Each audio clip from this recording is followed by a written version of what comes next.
Bismillahirrahmanirrahim. Assalamualaikum warahmatullahi wabarakatuh. Jadi para mahasiswa sekalian, PowerPoint kali ini saya akan menjelaskan tentang hubungan antara bahasa dan otak. Sebagaimana yang kita sudah diskusikan minggu lalu bahwa otak kita ini, otak manusia memiliki kekhususan ya, atau memiliki kualitas yang berbeda dari otak hewan yang lain, ya, yang memungkinkan kita untuk menggunakan bahasa. Selain itu, selain menggunakan bahasa, otak kita juga ini ternyata memproduksi bahasa, memproses bahasa, kemudian menyimpan bahasa atau kita sebut dengan language storage. Kemudian bagaimana otak kita ini bisa digunakan untuk menggunakan bahasa ya dalam proses komunikasi. Nah, ini minggu lalu kita sudah sudah sepakat gitu bahwa hanya manusia lah ya sebagai makhluk ciptaan Allah Subhanahu wa taala yang memiliki kemampuan berbahasa. Ya. Hewan lain yang kita diskusikan juga, hewan lain seperti sapi, lebah dan beberapa hewan lain itu mereka berkomunikasi tentu saja. Karena dengan kemampuan instingtif yang diberikan kepada mereka, mereka mampu berkomunikasi dalam spesiesnya sendiri, tapi kita menyimpulkan bahwa mereka berkomunikasi tidak dengan menggunakan bahasa karena pola komunikasi mereka tidak memenuhi berbagai macam persyaratan yang disebut dengan bahasa. Selain itu, kita juga membuktikan bahwa hanya manusia yang mampu berbahasa karena manusia memiliki kreativitas, yaitu mampu menggunakan bahasa dengan berbagai macam cara, mampu mengungkapkan satu pesan dengan berbagai macam cara, baik yang sifatnya verbal maupun non-verbal. Ya, nah tentu saja pusat ya atau inti dari pembahasan ini adalah kemampuan otak kita atau kualitas otak kita yang diberikan oleh Allah Subhanahu wa taala yang memungkinkannya untuk menggunakan bahasa ya, yang memungkinkannya untuk menguasai bahasa yang tidak dimiliki oleh makhluk ciptaan yang lain. Nah, di minggu kedua ini kita mau melihat seperti apakah struktur otak kita ini ya. Apa-apa saja yang ada dalam otak kita ini ya, bagian-bagian apa saja dalam otak kita ini yang di mana bahasa itu diproses ya, apakah yang namanya speech production atau auditory ya, speech and auditory. Speech itu adalah kemampuan kita untuk mengungkapkan sesuatu, sedangkan auditory itu adalah kemampuan kita untuk mendengar dan menginterpretasi bunyi-bunyi bahasa yang kita dengarkan. Nah, nampaknya otak kita ini memiliki memiliki kemampuan yang luar biasa dalam ada area tertentu di otak kita itu yang memungkinkan kita untuk memproduksi, menyimpan, memproses dan memahami bahasa atau memahami bunyi bahasa yang kita dengarkan. Baik, ini dari segi sejarah ya. Ternyata otak kita itu terjadi namanya evolusi atau perubahan dari waktu ke waktu yang menurut peneliti termasuk Wells di sini dan di bukunya Ingram ya tentang neurolinguistik, ternyata otak kita itu mengalami evolusi yang sangat cepat ya dalam 1 juta tahun ya, kurang dari 1 juta tahun malah mengalami evolusi yang sangat cepat yang tidak terjadi pada otak makhluk lain ya. Coba kita baca di sini. It is uncontroversial in scientific circles at least that the human brain has undergone very rapid growth in recent evolution. Ya, dikatakan di sini bahwa otak manusia itu telah terjadi ya perkembangan yang sangat pesat ya dalam bentuk evolusi ya. Saat ini jadi evolusi perubahan yang sangat cepat.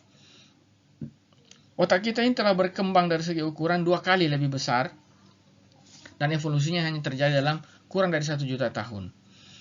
Ya. Dan salah satu ya hal yang bisa diamati dari proses perkembangan ini adalah berkembangnya otak kita karena konsekuensi dari perkembangan bahasa ya. Jadi dengan adanya berkembangnya kemampuan berbahasa kita ini ya, ternyata juga berpengaruh terhadap ukuran otak kita yang semakin besar, malah 2 kali lebih besar dibanding sebelumnya Nah, ternyata menurut penelitian itu area di otak kita ini yang mengalami perkembangan yang paling pesat, yang paling besar perkembangannya terjadi pada area otak yang berhubungan dengan bahasa, yang kita sebut sebagai frontal lobes, lobus frontal, ataukah ada yang disebut dengan persimpangan antara lobus temporal, lobus occipital, dan lobus parietal. Ini istilah-istilah dalam dunia psikologi yang sebenarnya saya tidak terlalu paham, tapi berdasarkan apa yang saya baca bahwa ternyata perkembangan yang paling pesat, yang paling mengagumkan, yang paling besar dari otak kita ini adalah area di mana bahasa itu diproses, yang disebut dengan lobus frontal, dan juga tadi tiga lobus yang saling berkaitan itu disebut dengan lobus parietal, lobus occipital, dan lobus temporal. Nah, nampaknya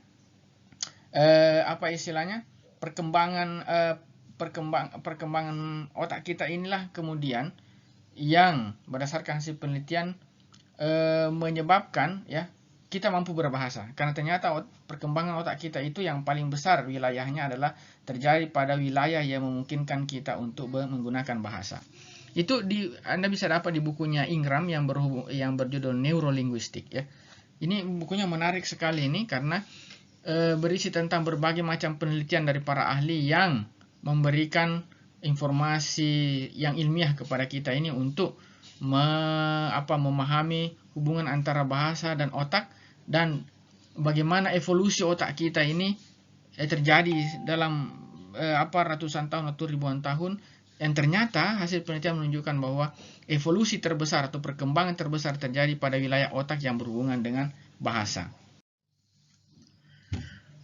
Baik, ini penjelasan tentang language areas ya, atau area atau space di otak kita ini yang berhubungan dengan proses berbicara, proses mendengar, proses membaca, dan proses menulis. Sebagaimana yang kita tahu bahwa empat hal ini adalah 4 skill, 4 keterampilan berbahasa, dan semua keterampilan ini berbicara, mendengarkan, membaca, dan menulis itu ya terjadi atau diproses dalam otak kita ini. Otak kita memungkinkan untuk menguasai 4 skill ini. Coba kita lihat yang pertama.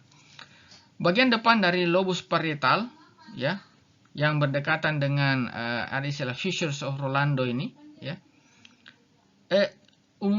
Merupakan bagian otak kita yang terlibat paling besar ya, yang yang perannya paling besar dalam proses sensasi, dan proses ini terus saja dihubungkan dengan kemampuan berbicara ya, dan kemampuan mendengarkan ya. Jadi kemampuan berbicara dan kemampuan mendengarkan ini terjadi pada bagian depan dari lobus parietal ya. Kemudian area di depan fissure of Rolando ya, umumnya terkait dengan proses motor functioning dan dianggap relevan dengan studi dengan speaking and writing ya. Jadi kemampuan speaking, kemampuan berbicara kita, dan kemampuan menulis kita itu berhubungan dengan wilayah otak yang berada di depan yang namanya fissures of Rolando ya, fissures of Rolando. Sebentar kita lihat di mana posisinya, itu ada gambar visual otak sebentar di slide selanjutnya. Kemudian daerah di bagian atas belakang ya dari lobus temporal itu yang bersambung ya dengan lobus parietal itu memainkan peranan penting pada in the comprehension of speech, kemampuan memahami ujaran ya, yang disebut dengan Wernicke's area. Wernicke ini nama seorang peneliti yang kemudian diabadikan namanya sebagai salah satu area dalam otak kita ini yang berhubungan dengan speech comprehension ya. Jadi Wernicke's area inilah kemudian di mana ketika kita mendengarkan bunyi ya, atau kita ingin mengucapkan sesuatu ya, maka proses awal di otak kita ini untuk sebelum mengucapkan sesuatu itu terjadi pada yang namanya Wernicke's area. Kemudian di bagian atas dari lobus temporal itu adalah daerah yang terlibat langsung dalam proses auditori atau pemahaman ya. Jadi ketika kita mendengarkan bunyi, ketika kita mendengarkan orang berbicara, maka wilayah otak kita ini yang berperan penting di sana adalah di bagian atas dari lobus temporal yang dikenal dengan Hazard-Gyri ya. Ya, ini istilah ini diambil dari seorang ahli patologi Austria yang bernama R.L. Hassel, ya. Jadi namanya pun diabadikan sebagai salah satu wilayah dalam otak kita karena dialah yang menemukan bagian atas dari lobus temporal itu yang berperan penting dalam proses auditory reception atau proses dalam memahami bunyi, menginterpretasi bunyi bahasa. Kemudian lower back part, bagian belakang bawah dari lobus frontal itu terlibat dalam encoding of speech, ya. Encoding of speech itu adalah ketika kita ingin mengucapkan sesuatu dalam bentuk kalimat, ujaran dan seterusnya, maka ada bagian otak kita yang terlibat langsung di sana yang disebut dengan Broca's area. Ya. Itu adalah wilayah di bagian lobus temporal, bagian bawah lobus temporal yang berperan penting dalam proses speech encode atau proses dalam mengucapkan sesuatu. Encode artinya mengucapkan. Ya, jadi sebelum kita mengucapkan sesuatu, maka otak kita memproses ujaran, memproses kalimat, apa-apa yang akan kita ucapkan, dan itu terjadi di wilayah yang namanya Broca's area. Broca ini juga adalah nama orang, ya, nama seorang peneliti yang menemukan area ini, area dari speech encoding ini. Ini gambar otak kita, ya, struktur kita ketika dilihat dari depan, overhead view. Overhead itu bagian depan, ya. Nah, ketika kita bercermin misalnya, maka penampakan otak kita ini seperti ini. Jadi ada left and right, ya. Sebagaimana kita tahu bahwa otak kita ini kan terbagi dua. Ada namanya left hemisphere, ada right hemisphere. Left hemisphere itu bertanggung jawab terhadap bagian tubuh kita sebelah kanan, sedangkan right cerebral hemisphere itu bertanggung jawab terhadap tubuh badan kita di bagian tubuh kita di sebelah kiri, ya. Dan di situ ada tadi istilah lobus frontal, ya, itu bisa kita lihat di sini ada lobus frontal di sini. Kemudian Fissures of Rolando. Nah, ini ada Fissures of Rolando ini. Kemudian lobus parietal dan terakhir adalah lobus occipital. Nah, ini bagian-bagian otak kita ini ketika dilihat dari bagian depan. Oke.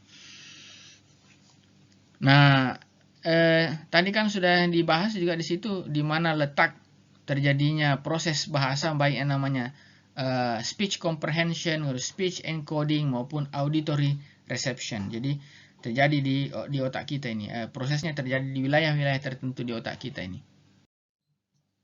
Ini kalau dilihat dari sebelah kiri, ya. Otak kita dilihat dari sebelah kiri. Ya, jadi ini banyak istilah-istilah. Ya, silakan nanti adik-adik amati sendiri. Di mana letak. Ya, tadi saya menyebut ada istilah Wernicke's area, ya. Auditory association atau auditory reception. Ya. Jadi ketika kita mendengarkan orang berbicara, maka proses memahami ucapan orang itu terjadi di wilayah namanya Wernicke's area, ya, auditory association. Kemudian ini motor speech Broca's area. Tadi dijelaskan di awal bahwa proses speech encode sebelum kita mengucapkan sesuatu, maka bahasa yang akan kita ucapkan itu ujaran, kalimat dan seterusnya diproses di namanya ini motor speech atau Broca's area. Ya, Broca's area. Oke. Saya lanjutkan.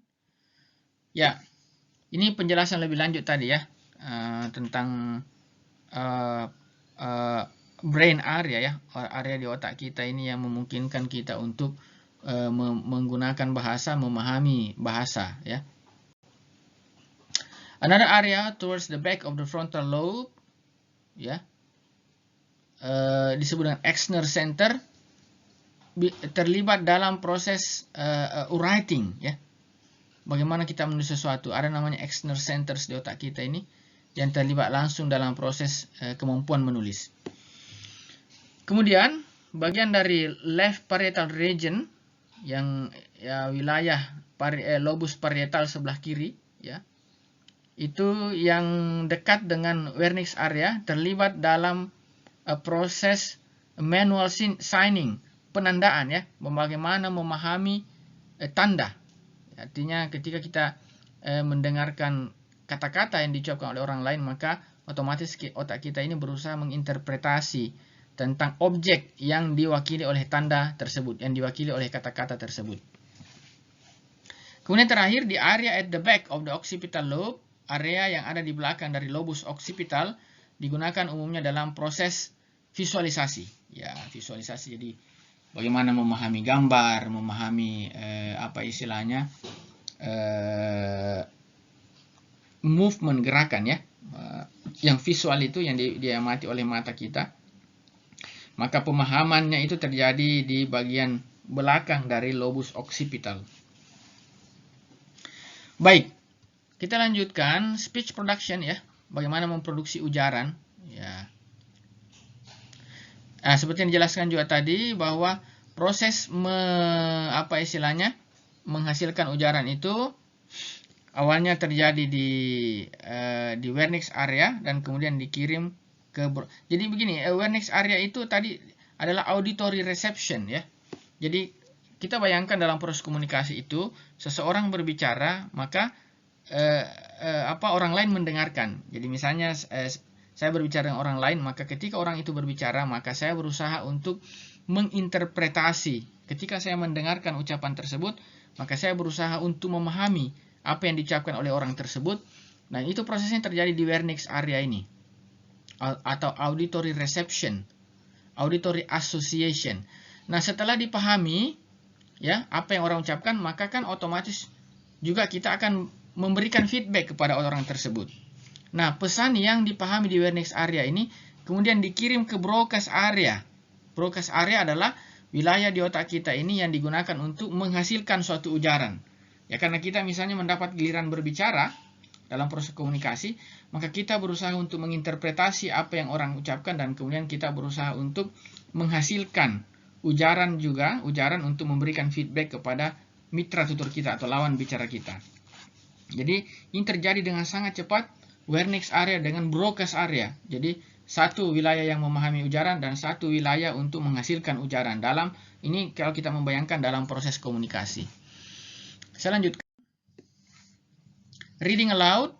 Ya. The written form is first received by the visual cortex, then transmitted via the angular gyrus to Wernicke's area. Ya. Nah, ini tadi Wernicke's area. Jadi kalau kita mendengarkan orang membaca, misalnya kita bayangkan dosen kita sedang menjelaskan sesuatu atau membaca buku teks misalnya, maka kita sebagai pendengar berusaha mentransmisikan bunyi tersebut ya melalui namanya angular gyrus to Wernicke's area ya, untuk tadi memahami apa yang orang lain ucapkan ya. Ya. Kemudian struktur ujaran tersebut kemudian dikirim ke Broca's area ya, seperti tadi sudah dijelaskan di gambar pertama. Kemudian ketika ada speech comprehension, the signals arrive in the auditory cortex from the ear and are transferred to the adjacent Wernicke's area where they are interpreted. Ya, jadi sekali lagi dijelaskan di sini bahwa ketika kita mendengarkan bunyi atau mendengarkan orang berbicara, mendengarkan suara, maka pertama kali didengar oleh telinga kita, kemudian ditransfer bunyi itu ke yang namanya Wernicke's area, ya. Ya, yang kemudian di wilayah itulah bahasa itu diinterpretasi. Nah, ini tadi sudah saya jelaskan ya, bahwa otak kita ini terdiri atas dua bagian atau disebut dengan hemisphere, ya, left and right. Left and right hemispheres control opposite sides of the body. Jadi otak sebelah kiri mengontrol bagian tubuh sebelah kanan, sedangkan otak sebelah kanan mengontrol tubuh kita, badan kita bagian sebelah kiri. Ya. Jadi misalnya kalau orang terkena stroke dan terkena pada mengalami kelumpuhan di bagian sisi kanan sebelah kiri, maka yang terjadi adalah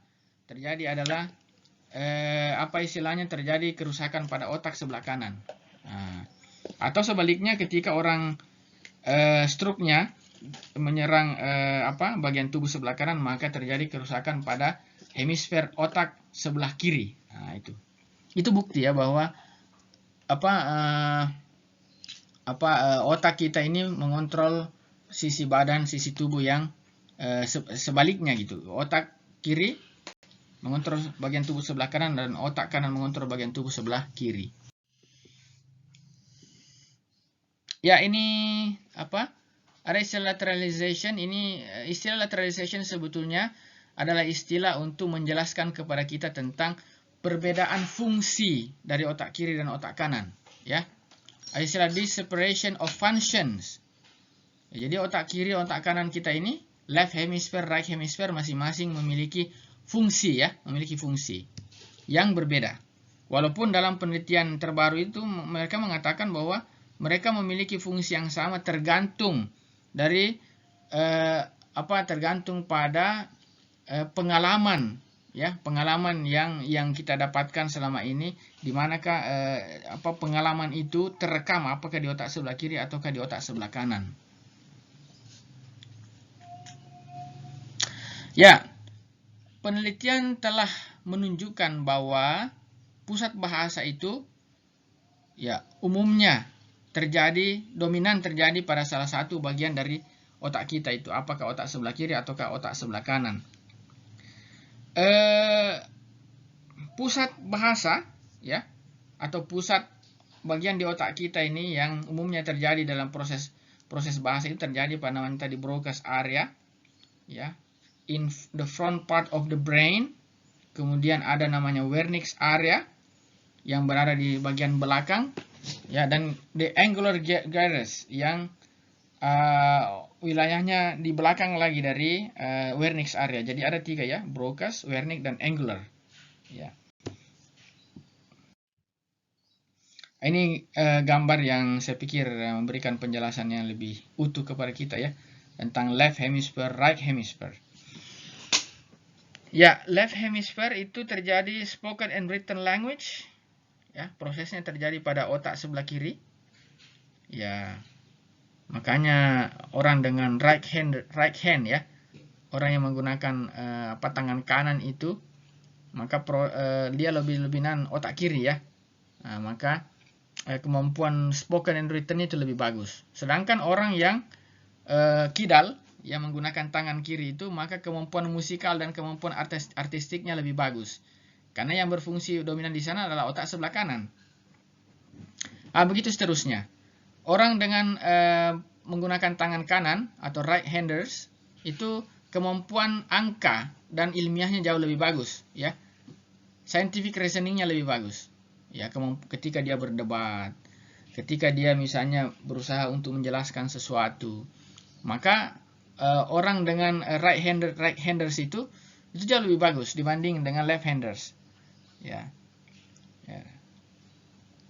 Tapi orang dengan left handers, karena yang berfungsi adalah otak kanannya, itu lebih bagus dalam proses space and pattern perception, yaitu kemampuan memahami urutan-urutan kejadian, ya, urutan-urutan kejadian, ya. Kemampuan imajinasinya lebih bagus. Orang kidal itu kemampuan imajinasinya lebih bagus, ya. Ya. Kemudian juga mampu menghubungkan antara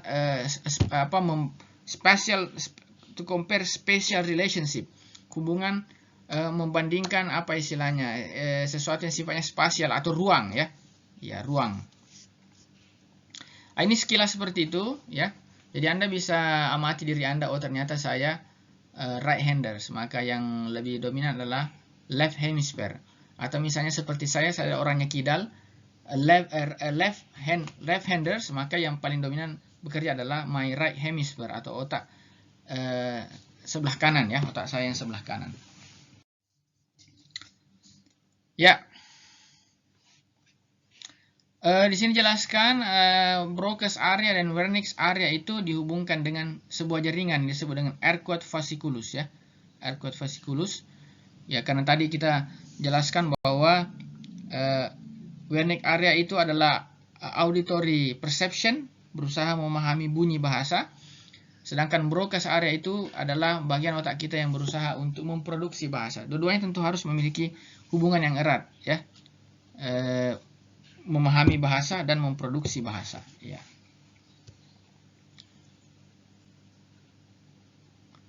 Ya.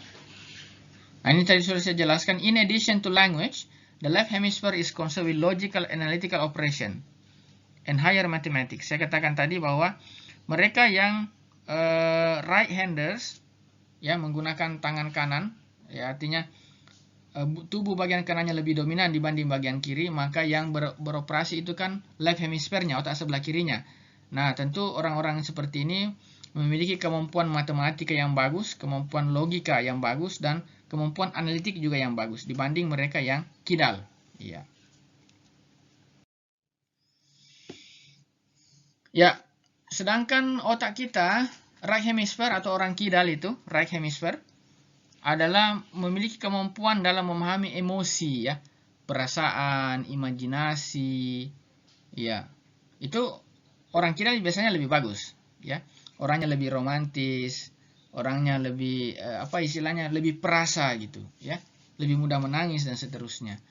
Jadi itu karena pengaruh otak kanan yang di situ adalah pusat memahami emosi, pusat imajinasi, ya. Recognizing faces. Jadi orang kidal itu lebih mudah mengingat wajah orang, ya. Jadi mungkin 1 kali, 2 kali lihat dia langsung ingat, oh ini wajahnya seperti ini. Ya, biasa kan kita misalnya kita ketemu dengan teman baru, ya, kita katakan, oh ya saya lupa namanya, tapi saya kenal wajahnya gitu. Nah, itu berarti otak kanan yang bekerja. Jadi orang-orang dengan dominan bagian tubuh sebelah kiri itu yang bekerja adalah otak sebelah kanannya, right hemisphere, dan memiliki kemampuan dalam mengenali wajah gitu. Tajam dalam mengenali wajah orang walaupun kadang-kadang lupa namanya, tapi ingat wajahnya gitu.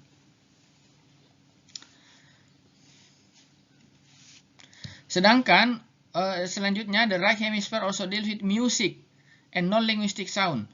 Jadi orang-orang dengan orang kidal itu kemampuan musikalnya lebih bagus dan memahami bunyi-bunyi non-linguistik, bunyi binatang, bunyi hewan gitu ya.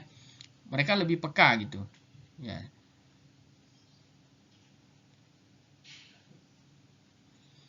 Ya, jadi itu keunikan dari otak kita ya. Selanjutnya ini broadcast area, motor and speech production. Saya kira tadi sudah dijelaskan juga bahwa broadcast area ini ya, atau istilah broadcast sebetulnya berasal dari nama seorang peneliti Prancis ya, French pathology, ahli patologi Prancis, dan seorang ahli bedah saraf namanya Pierre Paul Broca. Dialah yang menemukan ya wilayah di otak kita ini yang bertanggung jawab dengan namanya speech production, yang kemudian diberi nama dengan broadcast area ya, untuk mengabadikan namanya ya. Ya. Dialah yang pertama kali menemukan ya, bukan pertama kali tapi penemuan yang luar biasa ya, yang mempengaruhi apa istilahnya perkembangan perkembangan pengetahuan hubungannya antara bahasa dan otak. Itulah dia Paul Broca, itu Pierre Paul Broca ya. First great discovery regarding brain and language. He discovered a certain area of the cortex that is involved with the production of speech. Ini tadi saya jelaskan. Speech production, bagaimana memproduksi bunyi bahasa. That part of the cortex bears his name, Broca's area. Jadi, wilayah otak kita ini yang bertanggung jawab dalam speech production atau memproduksi bunyi bahasa, ya, itu disebut dengan Broca's area. Ya. Saya lanjutkan. Ya.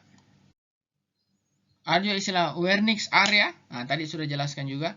Wernicke itu lebih kepada auditory ya, memahami. Jadi auditory atau Wernicke's area itu fungsinya lebih kepada memahami ujaran, memahami bunyi. Sedangkan Broca's area itu adalah wilayah di otak kita yang bertanggung jawab dalam memproduksi ujaran ya. Ya, dua hal ini tadi dihubungkan dengan yang namanya arcuate fasciculus ya, ada jaringan yang menghubungkan dua area ini di otak kita ini. Ya, ini saya pikir tidak perlu saya jelaskan semua, silakan adik-adik membaca lebih detail, saya hanya menjelaskan secara umum saja. Jadi bagaimana sebetulnya otak kita ini memiliki kualitas yang luar biasa dalam hubungannya dengan bahasa, dan memang ternyata sudah dibuktikan ya melalui penelitian bahwa memang ada wilayah-wilayah tertentu dalam otak kita ini yang bertanggung jawab dalam memahami ujaran, memahami bunyi bahasa, dan memproduksi ya ujaran, Itulah tadi Broca's area dan Wernicke's area. Ya, ini penjelasan lebih lanjut tadi tentang Wernicke's area. Bagaimana memahami bacaan ketika kita mendengar orang lain membaca, maka otak kita otomatis langsung memahami, menginterpretasi makna dari bacaan tersebut ya. Ya, jadi